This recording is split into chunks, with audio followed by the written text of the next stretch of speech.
fue un shock muy grande, sobre todo porque no me lo podía creer que eso me estuviera pasando a mí, que eso le pudiera pasar a alguien, porque nadie habla de esto. Bueno, simplemente es una realidad que ocurre, claro, que está ahí y que va a ocurrir. Claro. Y negarla solo hace que las personas, las mujeres que lo vivís, os sintáis más solas. Si tengo espacios seguros donde poder compartirlo, quiero hacerlo, porque a mí me hubiera gustado saber no que esto podía pasar, sino qué puedo hacer si esto pasa. No puedo decir que sí a estos casos. No puedo y no quiero. Que esto parece que nos cuesta. Para las personas que acompañan, que creo que es muy importante, ¿qué ayuda y qué no ayuda?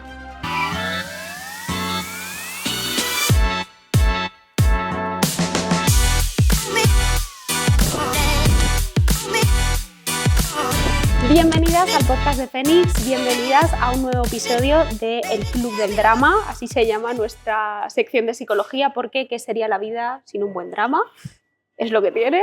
Hoy tenemos de invitada a Ana León, también psicóloga. Bienvenida, Ana. Muchas gracias. Muchas gracias por estar aquí, me hace mucha ilusión que estés aquí, ya te lo he dicho, pero de verdad me hace mucha ilusión que estés aquí. A mí también, me apetecía. Ana ha venido para hablar de un tema que seguro que muchas de vosotras habéis vivido, pero se sigue viviendo en muchos casos como un tema tabú, que es el duelo gestacional. Ana ha venido como invitada no solo como psicóloga, sino como mujer que ha podido vivir esta experiencia y que ha pasado por esta experiencia. Antes de empezar, Ana, quería que nos hablaras un poquito de ti, que nos cuentes quién eres, a qué te dedicas, por qué estás aquí. Pues bueno, soy psicóloga. No me gusta presentarme desde lo que es la profesión, pero bueno, como estamos aquí en calidad también de profesionales, pues soy psicóloga general sanitaria. Llevo ya 16 años en este mundo acompañando a muchísimas personas a poder caminar o hacer más fácil el camino de la vida, ¿no? A entender un poco sus propios procesos. Soy madre también y bueno, también trabajo con muchos de mis compañeros. Tengo un centro de psicología que se llama Madres Psicólogos y acompaño la vida y la muerte, que es parte de la vida. Y bueno, de esto también venimos a hablar hoy, de esa pérdida que forma parte de la vida. ¿Cómo ha sido tu experiencia con el duelo gestacional? Bueno, yo en mi caso he vivido 4. Tuve 4 pérdidas. La última fue en enero de 2024. ¿Y cómo ha sido ese proceso? Muy diferente en la primera vez frente a la última. La primera vez no era capaz de entender que eso me estaba pasando a mí. Esto es como con muchas otras cosas, ¿no? Sucede como con otras situaciones que sabes que pasan, con enfermedades o pérdidas, ¿no?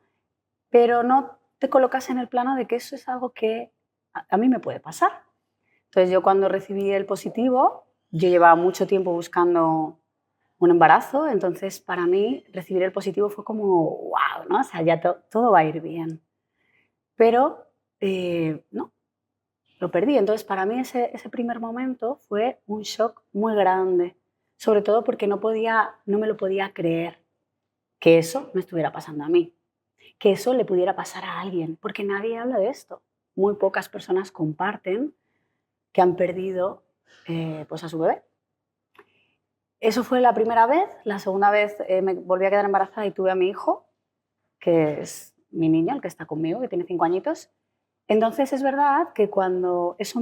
Porque voy a hablar de mi experiencia personal en este caso, Por supuesto. ¿no? Cada duelo, cada proceso es distinto. Por supuesto. Entonces es verdad que cuando me volví a quedar embarazada tuve muchísimo miedo de que volviera a suceder. Claro.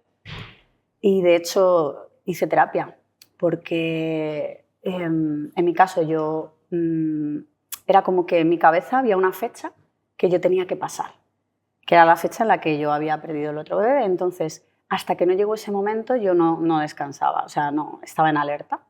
Entonces hice terapia durante ese proceso, pero bueno, me fue fenomenal y ese embarazo fue muy bien, emocionalmente hablando. Y después dejé pasar tiempo porque bueno, luego tener un hijo y criarlo es complicado, ¿no? Eso es otro tema que nos da para Sí. otro podcast, ¿no? Y luego vinieron otras 3 pérdidas. Las 2 siguientes fueron muy seguidas.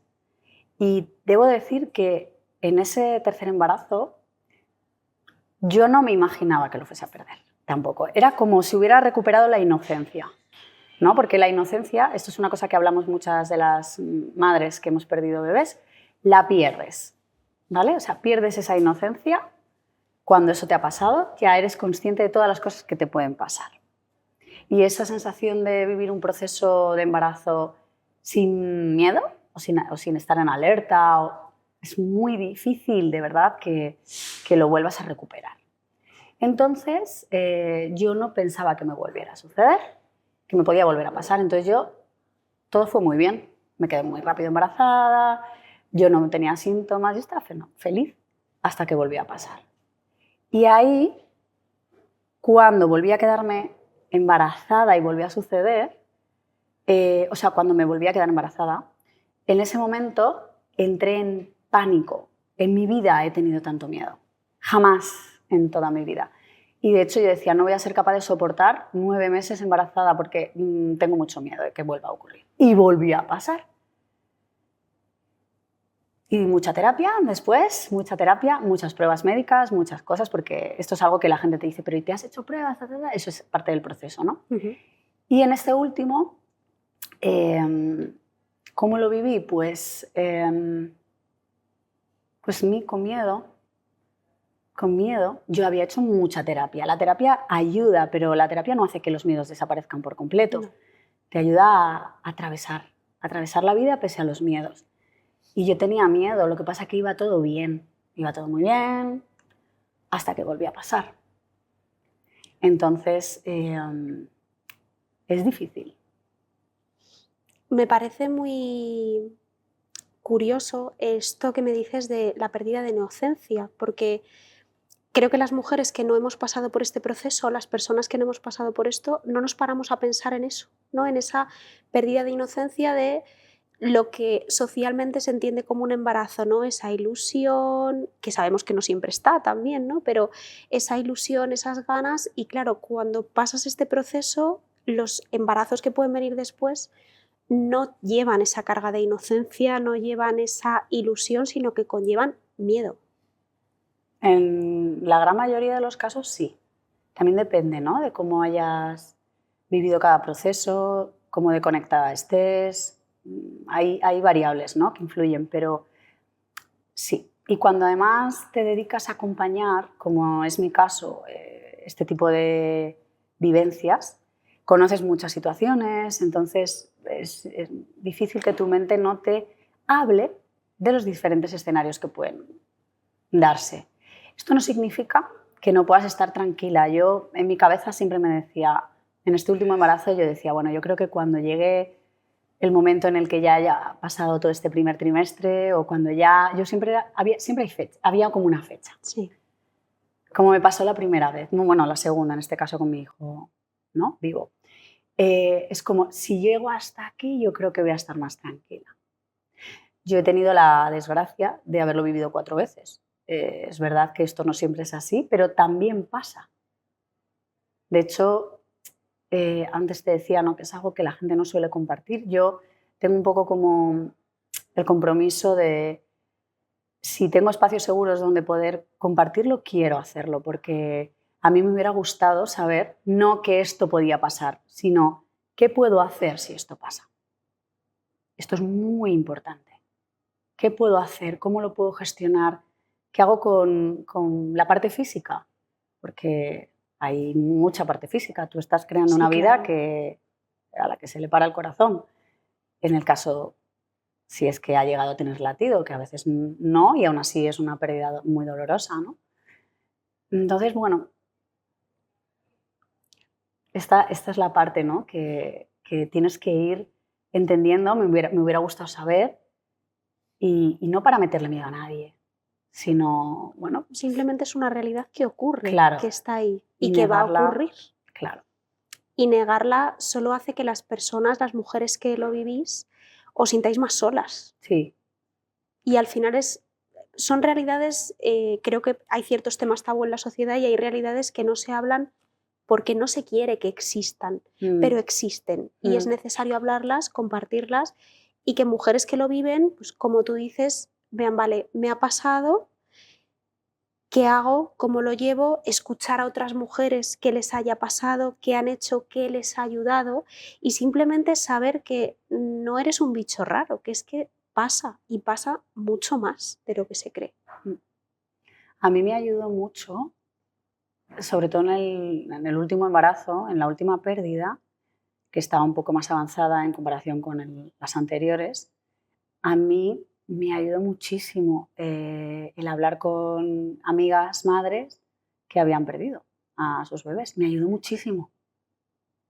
A mí me salvó bastante de haber a lo mejor pasado por otro tipo de emociones que te pueden llegar a bloquear un poco más, ¿no? A mí eso me ayudó mucho. Saber a lo que me podía enfrentar, saber lo que ellas habían experimentado y cómo en ese momento de su presente estaban, ¿no? Esto es algo que te iba a preguntar también, ¿cómo fue para ti el proceso en todas las ocasiones de asimilar esa pérdida, el transitarla primero y después asimilarla, integrarla como algo que te ha pasado, pasar ese duelo? Y claro, algo que has dicho que me parece también muy interesante hablar, que toda esta parte psicológica va acompañada también de una parte física que tampoco se habla y que al final ambas van conectadas. Sí. Mira, empiezo por el final. La parte física es algo a lo que tampoco atendemos, ¿vale? Cuando tú te quedas embarazada, tu cuerpo genera una serie de cambios brutales, extraordinarios y en tiempo récord. En tiempo récord. Esos cambios a nivel hormonal, etcétera, cuando se para ese embarazo, el cuerpo lo tiene que entender. Esto es algo que a mí me ocurrió porque era lo que se denomina un aborto retenido.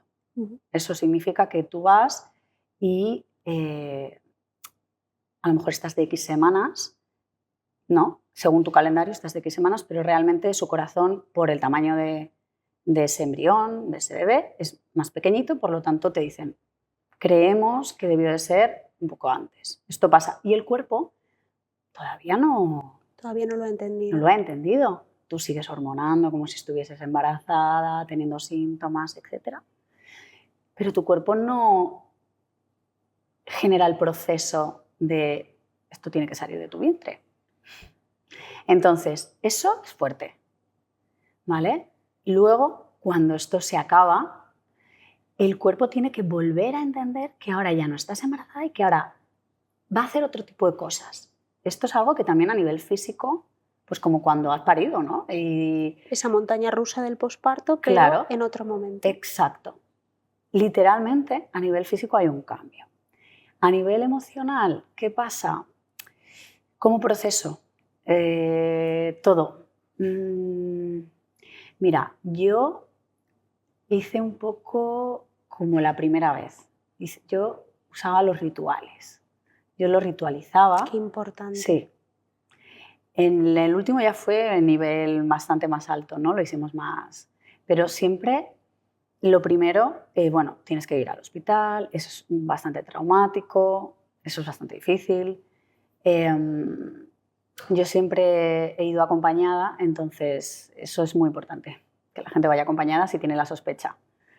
Y luego siempre, bueno, pues mucha casa, mucha familia, que en este caso es mi pareja y en el último caso mi hijo. Para mí eran las personas únicas que yo quería, con las únicas que yo sentía que necesitaba estar físicamente. Entonces, pues yo ponía mi bañerita, ponía mis velas, una canción, siempre una canción en concreto, y entonces pues mantenía como una conversación con ese bebé que ya no estaba, como si con su alma, como cada uno lo quiera llamar, ¿no? Entonces pues le hablaba y le explicaba, bueno, pues que gracias por haberme elegido, que yo le había acompañado hasta ese último momento y que a veces estas cosas pasaban, ¿no? Entonces, esto siempre lo hago por mí también, ¿no? Es una manera de dar espacio, de permitirte entender que ahí ha habido una vida y que es un hijo. A mí me gusta llamarlo por su nombre. Entonces, a mí eso me ayudaba mucho. Luego también los días posteriores, estar mucho en familia. En esta última vez, pues yo necesité mucho estar en la cama, metida en la cama, conmigo y ya. No quería hacer cosas. La verdad es que me bajó mucho el estado de ánimo, estaba muy triste. Entonces yo me escuché mucho, creo que es muy importante escuchar qué necesitas, poder hablar solo con las personas que sabes que son seguras para ti, porque no todo el mundo va a tener las palabras que tú necesitas. Entonces no es egoísta que elijas con quién vas a hablar y con quién no. No es egoísta, es protegerte y cuidarte. Al final es algo que las psicólogas insistimos mucho en terapia, el aprender a escucharte y el darte permiso. Sí. Pues fíjate qué importante el darte permiso, en tu caso, por ejemplo, para decir, si necesito estar unos días en la cama, voy a darme el permiso de estar unos días en la cama, y qué importante es para eso también estar sostenida y sentir que estás sostenida, que hay otras personas que te están cuidando, que te están sosteniendo, que están ahí y que están un poco a qué necesitas. Y no, que creo que esto es algo muy importante, no imponiéndote, tienes que avanzar, tienes que salir, tienes que seguir, tienes que hacer vida normal. No, que te acompañen en ese proceso y lo que dices tú, elegir a las personas que sabes que te van a sostener, porque también esto es otro tema que es no todo el mundo sabe sostener esto y no todo el mundo sabe acompañar en estos procesos y puedes hacer mucho daño. Sí. Puedes hacer mucho daño con determinados comentarios, determinadas actitudes. Hay algo que has dicho que me parece importantísimo, que es ese ritual de hablar con tu hijo porque es tu hijo. O sea, cuando la gente le quita importancia porque no ha llegado a la vida, no, es tu hijo. Porque no ha nacido con vida. Claro. Porque nacen. Nacen. Nacen de otra forma. O sea, de otra forma no, igual. O sea, yo... Sí.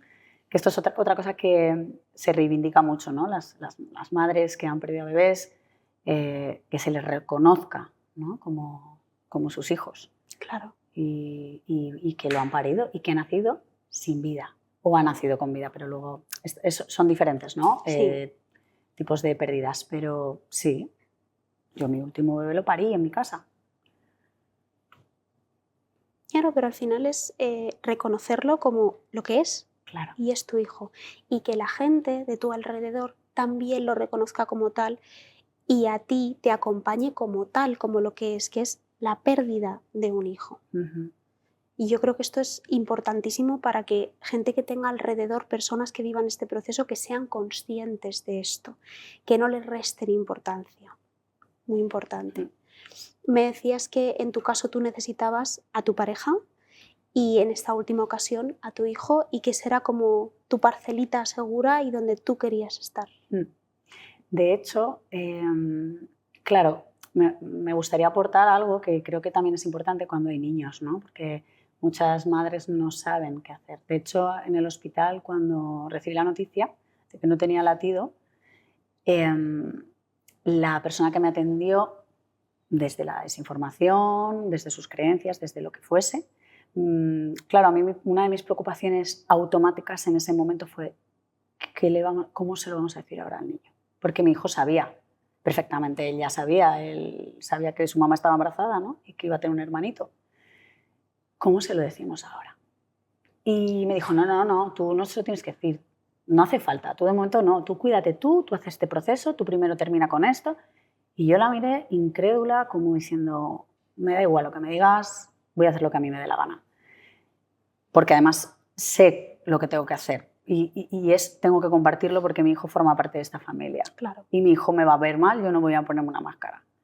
Entonces, bueno, pues esto fue muy importante porque, de hecho, gracias a esto, que creo que ahí, tanto mi pareja como yo, no sé si aquí se hacen las cosas bien o mal, pero creo que, bueno, estuvimos acertados, digámoslo.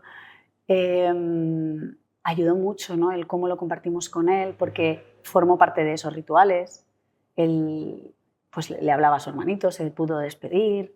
Claro, que también él tenga esa oportunidad de despedirse. Claro, y él tenía dudas, claro. Millones de dudas, millones. Si tú no le das ese espacio, no puedes resolver esas dudas, que va a quedarse con ellas. Que Sí, porque no van a desaparecer. Claro, que no lo hables no significa que no esté en su cabecita. Entonces fue muy importante crear un espacio con él que paralelamente fue sanador para mí, te lo puedo asegurar, porque él me daba unas respuestas que yo decía, tienes toda la razón, hijo, qué maestro eres. Entonces eso fue muy importante. Y entonces, bueno, pues ahí hicimos nuestra guarida y luego, bueno, pues ya empecé a salir poquito a poco, porque no me apetecía. La realidad es que no me apetecía. Entonces, bueno, pues ya exponerte a la realidad es muy raro porque estás en un proceso quizá disociativo, ¿no? Donde, no sé, el ruido, las luces, la gente te habla, pero estás un poco desubicada todavía, ¿no? Y bueno, pero tienes que ir poco a poco, ¿no? O en mi caso fui tomándose contacto con la realidad externa y es raro al principio. Yo me permití cogerme una baja. Bueno, me permití y mi médico me obligaba. Me tocó un médico muy bueno y, bueno, mi médico. Y él me decía, tú no estás para ir a acompañar a nadie, que esto es muy importante que también lo entendamos, ¿no? Las personas que nos dedicamos a la ayuda. Claro, esto también quería preguntártelo, porque tú hoy vienes en calidad de, bueno, de contar tu experiencia personal, pero tú eres psicóloga, te dedicas a acompañar a otras personas. ¿Cómo es luego el proceso de poder acompañar a otras personas, a otras mujeres a las que les ocurre esto? Por supuesto, aparte, el proceso de volver a la realidad y de volver a acompañar a otras personas, aunque su problemática no tenga nada que ver con esto, ¿no? Que también tiene que ser un proceso lento y difícil. Pero, ¿cómo acompañas? ¿Cómo es para ti el acompañar a otras mujeres que pasan por esto? Vale. En mi caso, como yo me di ese permiso, que llevo ahí mucho trabajado en terapia, ¿no? De si tú no estás bien, tú no puedes sostener a los demás. Y en esta profesión que tenemos hay que tomarse las cosas muy en serio. Y en serio no es ir a trabajar a toda costa. No, nunca. No. Hay que ser un poquito más humildes y entender que si no le puedes ayudar tú, esa persona probablemente sea atendida por otra persona maravillosa. Y esto creo que es un trabajito que nos tenemos que hacer. Sí, siempre, muy importante. Y cuando te incorporas, bueno, en mi caso a mí lo que me ayudaba, antes de contarte la parte, ¿no? de la gente con duelos, a mí me ayudaba a ser muy honesta con ellos. O sea, mostrar bueno, ahora vuelvo porque siento que puedo, creo que me va a venir muy bien además estar en este espacio contigo, pero quiero decirte que si por lo que sea yo no me siento bien o algo me remueve, te lo voy a decir. Y entonces voy a ser clara y honesta también contigo. Eso a mí me ayudó. Yo creo que eso también te conecta más con las personas con las que trabajas. Yo creo que al final, antes que profesionales, somos personas, y cuando trabajas con personas, antes que profesional tienes que ser persona. Y creo que conecta mucho el permitirte eso y el permitirte, si en algún momento con alguna paciente, alguna persona a la que acompañas, te emocionas, algo te remueve, el también crear ese clima de confianza en las dos direcciones, ¿no? El poder decir, esto me ha removido, o que me veas emocionada, creo que es súper importante permitirnos eso, y también te conecta mucho más con las personas a las que acompañas. Sí que es cierto que no me llegó a ocurrir, es decir, al final creo que quizá los tiempos más o menos los gestioné bien. Y luego, en cuanto a acompañar a mujeres en estas situaciones, en mi caso, porque he hecho la vista atrás, ¿vale? Estoy ahí recordando, yo he dicho que no a cosas, ¿vale? No a duelos, fíjate, he dicho que no a embarazos, ¿vale? A mujeres que a lo mejor me llamaban porque estaban en una fase de embarazo y yo en ese momento, en el momento que fuese de todos estos procesos, no me veía yo como para... ¿Por qué no? Porque a mí me activaba un embarazo en ese momento. No me activaba a lo mejor la pérdida, me activaba el embarazo, porque era lo que yo había perdido. Y qué importante es escucharte en ese sentido, decir, vale, a mí lo que me activa, a mí lo que me genera malestar o puede hacer que yo me desconecte en una sesión es esto. No puedo decir que sí a estos casos. No puedo y no quiero. Que esto parece que nos cuesta. Sí. Parece que solo tenemos que pensar en la persona que se sienta delante. No, es que tampoco quiero decirte que sí a esto ahora, porque a mí me hace daño. Claro. Vale, a lo mejor lo puedo llevar si me disocio un montón y me olvido de quién soy. Pero no quiero olvidarme de quién soy. Pero no quiero, entonces me parece que es de verdad de buen profesional, y no es que me ponga yo una etiqueta, ¿vale? Pero creo que en general todos los que nos dedicamos a esto tenemos que reconocer que no tenemos que llegar en todo momento a todo, y que eso creo que sí es calidad en tus servicios. Entonces, yo muchas veces cuando no puedo asumir un caso, ya bien sea por esto o por otra situación, yo a la persona que me llama le digo, mira, yo no puedo verte, pero te voy a ayudar a encontrar a alguien. Sí. ¿Vale? Mira, esta otra persona. A veces doy explicaciones, a veces no las doy. Depende, ¿no? Yo en mi caso, pues sí que recuerdo que esto me sucedió con 2 personas que me pidieron cita, porque bueno, pues la gente sabe que bueno, pues toda la parte perinatal es una de mis pasiones, maternidad, crianza, entre otras cosas. Entonces me llegan muchas personas con este tipo de situaciones. Y fui franca y dije, mira, acabo de vivir esta situación, ahora mismo yo estoy en un proceso de duelo, puedo acompañar otras situaciones, pero no esto. Entonces, mira, conozco a esta persona, fenomenal, ya está. Sí me ha pasado de... Incluso, fíjate, ¿no? Me envió una persona su libro, que está centrado en todo el proceso de embarazo. Me lo envió, me lo regaló, es una persona, bueno, Susana Carmona, neuromaternal, su libro maravilloso, pero no era capaz de abrir el libro. Claro. Y yo se lo decía, jo, Susana, gracias, de momento no me veo capaz de abrirlo porque es que me activa el embarazo, ¿no? Hasta que yo hice un proceso donde yo decidí qué iba a pasar a partir de ese momento, si iba a volver a buscar, si no. Entonces, cuando ya llegó ese momento, como que mi cerebro ya dijo, vale, ok, hemos procesado esto. Ya has decidido, hemos procesado. Entonces, desde ahí ya me siento capaz de acompañar un embarazo, pero bien, de verdad. O sea, una persona en duelo, súper capaz. Claro. Porque hay una parte, por supuesto, profesional, ¿no? Yo tengo una formación en perinatalidad, pero es que al haber vivido esa parte, te conectas, no sé explicarte, es que es distinto, ¿sabes? Hay como esa conexión instantánea de me veo reflejada en tantas cosas, veo tantas cosas en ti, y no es algo que, esto es importante de cara a gente que nos escuche, que no se dedica a esto, no es algo que interfiera en tu trabajo, sino todo lo contrario. Te hace conectar mucho más con esa persona y ayudarla desde un punto mucho más profundo y de muchísima más conexión. Yo lo siento así. No digo que las personas que no hayan vivido una pérdida no puedan. Sí, claro. Por supuesto que sí, porque yo lo hacía.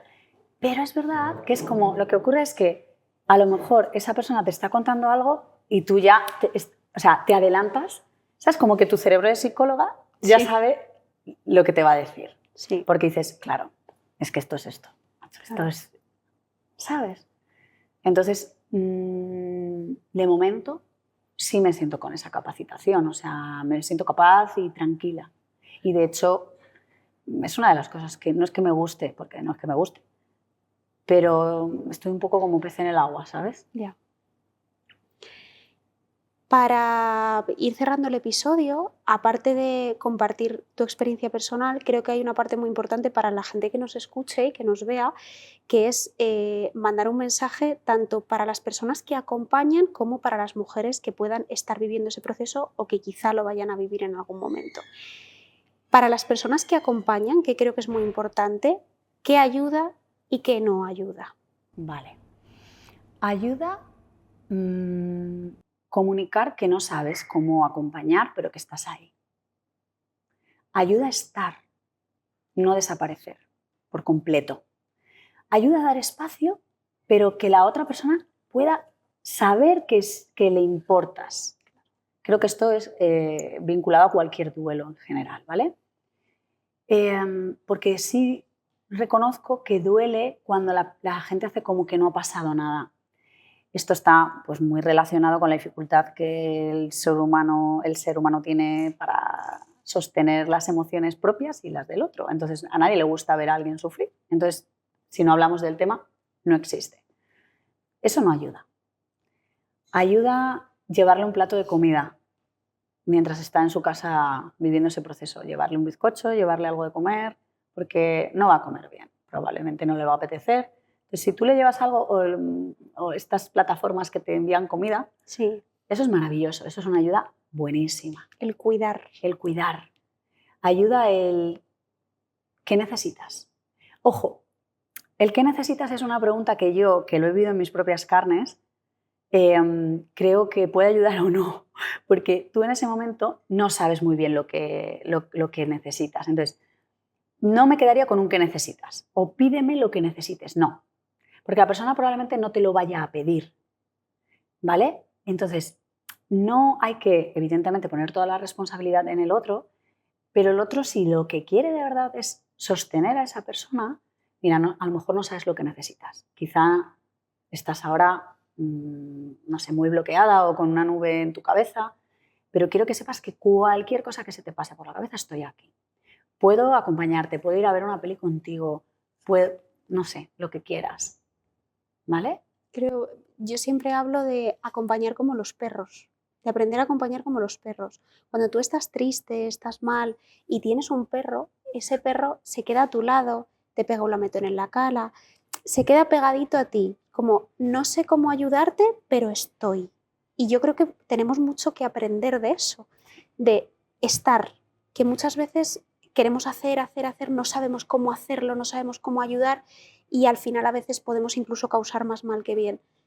Y bueno, estar, estoy y para lo que tú necesites, para lo que tú requieras, para acompañarte en cualquier momento, para que tengas un hombro en el que llorar o para simplemente, pues eso, ¿no? Llevarte un plato de comida o ir a limpiarte la casa, ponerte una lavadora. Tal cual. O mandarte un WhatsApp con una canción, me he acordado de ti, Sí, hoy sueño contigo. O sea, el hacerle saber a la persona que te estás ahí. acuerdas de ella. O sea, eso es, creo que es quizá lo máximo que puedes hacer. Porque esto no es algo, esto es como lo de, ¿qué haces para dormirte? No haces nada, tú te tumbas y el cerebro Sí. hará lo que haga. Pues esto es igual. La gente no puede hacer algo para que esto se pase. La gente puede acompañar en ese proceso de espinas que duele y Y yo creo que ahí amortiguar. está la clave, en entender que no vas a poder resolver el duelo de la otra persona, no vas a poder hacer nada por eliminar esas emociones desagradables, no vas a poder hacer nada en ese sentido. Entonces, en vez de centrarte en ver qué puedo hacer para que esta persona esté mejor, que muchas veces es ese voy a hacer como que no ha pasado nada para que se ría, para que lo pase bien, no, estate con ella y ya está. Sí. Y de cara a las mujeres, o bien que lo hayan vivido, que lo estén viviendo o que lo puedan vivir en un futuro, ¿Qué les podría ayudar? ¿qué les podrías decir desde tu experiencia? Obviamente la experiencia de cada una es muy diferente, la manera de llevarlo de cada una es muy diferente, que creo que esto también es importante. No hay una manera buena y una manera mala de llevarlo ni de integrarlo, pero un mensaje que tú pudieras mandar a estas mujeres desde tu propia experiencia. Vale. Algo que suele ocurrir muchas veces es que cuando nos quedamos embarazadas, por miedo a la pérdida, no se lo comunicamos a nadie, ¿vale? Porque si sale mal, si lo pierdo, mejor no tener que dar explicaciones, Sí. ¿vale? Esto no está mal, no está mal y lo entiendo perfectamente, porque yo en esta última pérdida yo ya decía, es que no lo voy a contar, porque es que era como que ya tenías ese pensamiento incluso un poco mágico de o sea, lo voy a estropear, ¿sabes? Si lo cuento. Sí.